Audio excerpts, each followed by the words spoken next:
Hello and welcome back to Art with Joyce. Today I have a fun 4th grade project. Students will be making a G's Bend paper quilt using paper, scissors, and glue. For this, I have students get 5 different colors, and one of these 5 will be the background, so I'm going to go with this dark blue as the background. These other 4 colors will be cut up into shapes and then glued down onto the background.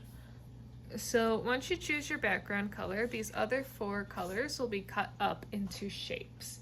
You're going to want at least 2 to 3 different shapes, but of course you can do more.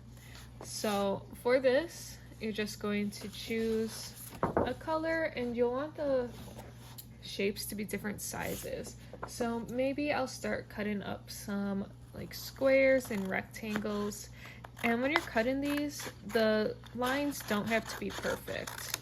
So you just cut up different shapes, different sizes. You don't want one color to be the same size.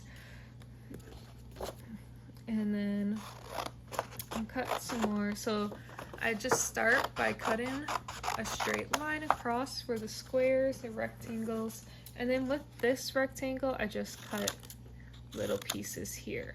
So you can just cut different size pieces.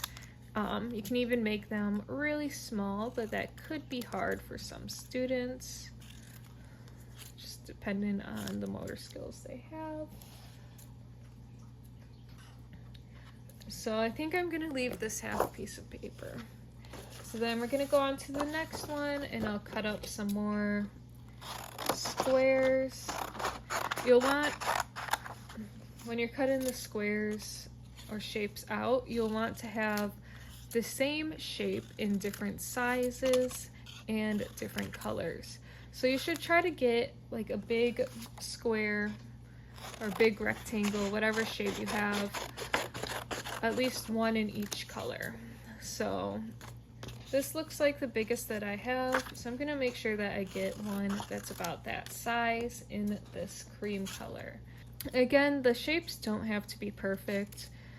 G's Bend formed as a group of women who were enslaved at the time, and they started to sew together some of their scraps of fabric and clothing to create quilts that would help keep them warm.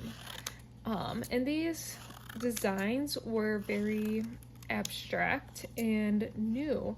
So abstract designs weren't really seen in quilts at this time, and abstract kind of just means that when you look at a drawing, painting, just picture, or in this case a quilt, it's not real obvious what that piece of art is supposed to look like. So now I have all of my paper cut up, and I kind of have them in little piles. I've got all squares and rectangles right here. Now I think I'm going to go in and make some circles or triangles or hearts. Really, it could be any shape that you want. Obviously something like a heart or a star is going to be more difficult to cut than a rectangle, square. Circle could be kind of hard too. So I think I'm gonna go with triangles. So to make a triangle, I'm going to just cut a straight line across the paper to make a long rectangle, and then I'm just going to start cutting on a diagonal to create little triangles. And again, these don't have to be perfect. We don't need to have perfectly straight lines or shapes that are all the same shape and size. We want this to be different, and you can even cut some triangles into smaller pieces. So if you have one like this, you can just go right down the middle to this little point and just cut it, and then you can even do it again and get even smaller triangles. So I didn't cut up all of the paper from the colors because I knew that I need another shape, because for this I like to have at least 2 to 3 different shapes. So now I have all of my shapes cut out. I'm going to sort triangles into like one side of the paper and the rectangles and squares into the other. So with this design, we want to be creating layers. So layers meaning you're going to have shapes on top of each other. Stuff is going to be overlapping. You can do any design you want, make any pattern you want. But one important thing to remember is that if you put a small shape and take a big shape and put it right on top, you're not going to see that small shape. So you'll always want to put a big shape down first and then have a small shape somewhere on top of it. Maybe you'll want to go through a color and choose all the big shapes and sort like the small shapes, kind of like make them into piles, kind of based on their size, or you can just go and find the big shapes. If you want to see how your quilt is going to look, you can lay out some shapes just like this without gluing them down. This is a good way to kind of plan out what you want your quilt to look like without it being permanent. I like this, so I'm going to glue these loose shapes down in roughly the same place. So we've got the first layer down, and now we will be starting the second layer. And with this, you are going to be putting shapes right on top of other shapes. You want slightly smaller shapes on top of this. And we do have different shapes. So I have triangles and like rectangles, and you can mix those up. You don't need to keep them together by shape if you don't want to.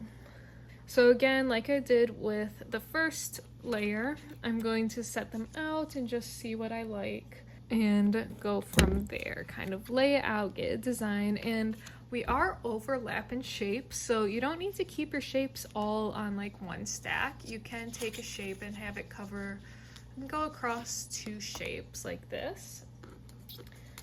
So right here, there's a lot of squares and rectangles, so I think I want to bring in some triangles. So I'm going to take this triangle and maybe put it here. So as you start adding more shapes, it may be a little less clear like what layer you are on. We're not looking for a specific number of layers. We're just kind of going for filling the page, creating a fun design. I like this so far. I'm set on this, so I'm going to, again, just glue these down. So this could be the second layer done. We're just going to continue to add more layers like this until we get a quilt that we like. So maybe you don't want to have a layout. Maybe you just want to glue and stick wherever you think, and that's fine. You don't have to plan it. You can just glue stuff down wherever. Keep in mind though, we do want to still see this background color. We want to be able to see the background and kind of all of the other colors as well. So that's why it is important to kind of just keep that in mind. So I'm just going to continue to glue shapes down. And I do have like quite a few empty spaces here and here, so I can take some of my smaller shapes and just fit them in there. Maybe I want these 2 triangles to meet at the point, the tip here. So I'm gonna do that. Then I have an empty space here, so I think I'm going to put another triangle like that. As you glue down more pieces, you can start to use your smaller pieces, your smaller shapes. If you have a shape that you think is like too big, you can always cut it and make it smaller. And as you're doing this, you could stop and just look at your quilt and think, is there a color that I am not seeing a lot of? Like over here, I've got this blue, I've got this polka dot one, and I've got this heart pattern, but I don't really have any cream here, and I only have one triangle. So maybe I want to add a triangle here. Now I've got kind of all the colors right here. I still think right here could use some cream. Now here I'm noticing I don't really have this polka dot pattern. So I'm going to glue this. With this project, we want to fill in the empty spaces, kind of create a fun design, show our understanding of G's Bend quilts. The further you get in this project, I think it's better to just kind of stop for a second and look at your project and think, what color don't I see here? And I wasn't seeing a lot of blue or this heart pattern, so I'm going to actually cut this into a small, very small triangle and then glue it down. So you're just going to keep filling up the paper until you get a nice quilt design, a nice quilt abstract quilt design that you really like. If you kind of feel stuck or you don't know what to do next, just look at your paper and think, this looks a little empty. What color could I add here? Well, I don't see this blue here, so I think I'm going to add some of the blue. Just keep repeating this process until you get a nice design. And remember, the page should be mostly filled. You want to see a lot of layers, a lot of shapes, a lot of colors. We want to use all of the colors that we grabbed, so make sure you're using all of your colors. So once you are happy with what your quilt is looking like, you can stop. This is mine. As you can see, it's very filled. The shapes have layers to them. So like here we've got the background. Here's like that first layer, second, third, fourth. So there's like 4 layers. Really just want to make layers and fill this page until you are happy with what your quilt is looking like. I hope you like this project and are inspired by the quilts of G's Bend. Thank you for watching. I hope you enjoyed. Bye.